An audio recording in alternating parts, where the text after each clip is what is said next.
Assalamualaikum warahmatullahi wabarakatuh. الله لا إله إلا هو الحي القيوم. أكبر.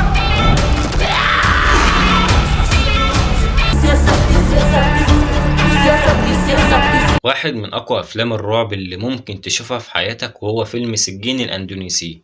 تعال معايا وأحكي لك تفاصيل الفيلم ده إيه. أهلا يا رايق.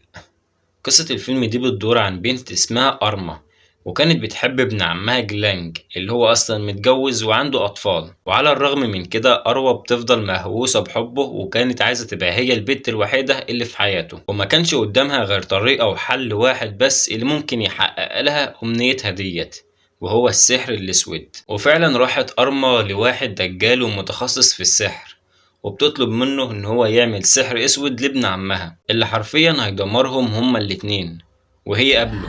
لكنها ما كانتش تعرف ان اللي بيعمل سحر بينضر قبل المسحور.